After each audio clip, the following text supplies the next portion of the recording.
some people get a camera in front of them, or they have the camera around them and they put on in front for the camera. I know a lot of people like that, and those are usually the people who have I had to just change the angle because of the sunlight. There's usually a lot of people who have egos and they like to talk about themselves, or they think very highly of themselves, which is nothing wrong with thinking highly of yourself, but it's obvious to the viewer or someone who can read and pick up on that if you're being honest in front of the camera, if you're just, it just sounds like corny or phony when you're saying things just to make yourself sound better. And I know a lot of people like that, but with the camera, I've adjusted to the camera. I've gone from being very uncomfortable with the camera. I grew up as a model, but that's at a young age where I don't know any better. I was just a very happy-go-lucky child. Like my mom, I was a mama's boy. So if I saw her smiling, I was smiling. So that was the tactic they used when I was a model. They would have my mom around me or by the camera area. She would smile and I would just light up, and they would be catching those candid moments, and that's what would be used for whatever they used the modeling pictures for. And I've been in magazines for that, just candid moments. But as I got older, I've taken so many pictures as a younger child. I know how to smile for a camera. I'm good at that. But as far as being on camera and talking to the camera, that's not something that I've practiced or been super comfortable with, because it's not something that I'm used to. But the more you practice something, and it's something that you have to do relentlessly, you have to keep going, especially if your goal is to get better. And my goal is to get so good at it that I want to be on TV, not so much just for me, like whatever I wouldn't turn down an acting gig, because I know how to look at the camera and I can improvise pretty well. Most of the stuff that I do for my content is off of the top, where it flows out and I pick up where I need to pick up.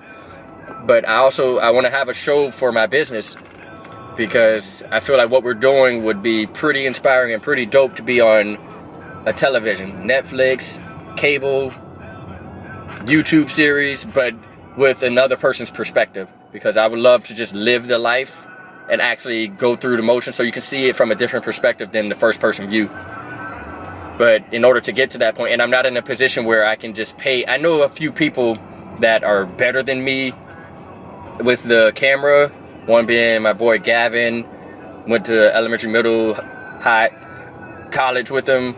Another one's my boy Jeremy Bray. He's doing really big things with his videography. He's on a whole nother level.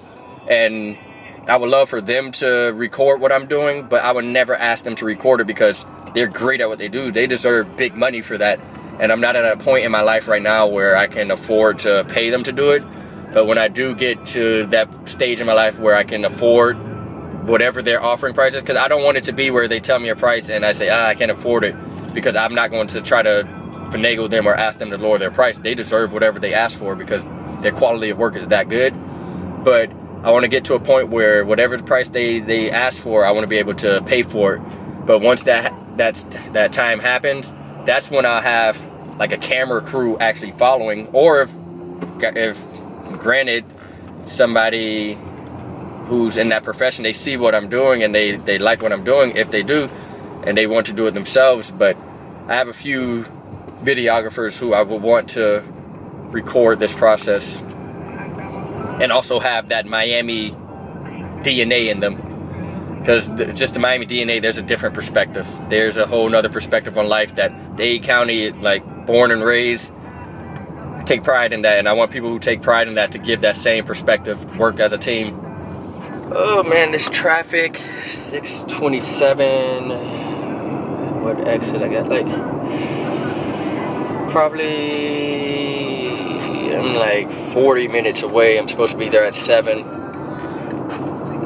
I'm trying to see, this happens a lot actually, where it seems like there's so much traffic and I'll end up being late, but then it's usually an accident, or a lot of people are trying to go off on one exit, and once that bulk of the traffic exits at that particular exit, then it just opens up and I end up being there on time. But if traffic is like this for the next 15 minutes, so I give myself by 6:45, if it's like this, I'm going to contact them and just give them a heads up. But the good thing about being a trainer, and with certain clients, depending on the timing, because if a client has to go to work, you have to make sure that by any means you're not late because they have to go to work and they're paying good money for that service. But in certain situations, there's a little bit of leeway when it comes to the timing. There's a time gap. So I train at 7, but in the, not so much in the contracts, but in the agreement, it's been stated from the beginning, from both sides, that there's a 15 to 30 minute cushion of if you're late 15 minutes or if you're running late 15 to 30 minutes, it's not, there's no negative like feedback from it, because not only am I coming from a distance, but one of my the client, he's coming from a distance as well. He's training after work, him and his wife. His wife is a retired PA. He's a vice president of a big realty company. This company, along with my other client, he's the president of the company. Their company constructs neighborhoods and properties and commercial properties, residential properties all over Florida, and they also have some stuff throughout the country.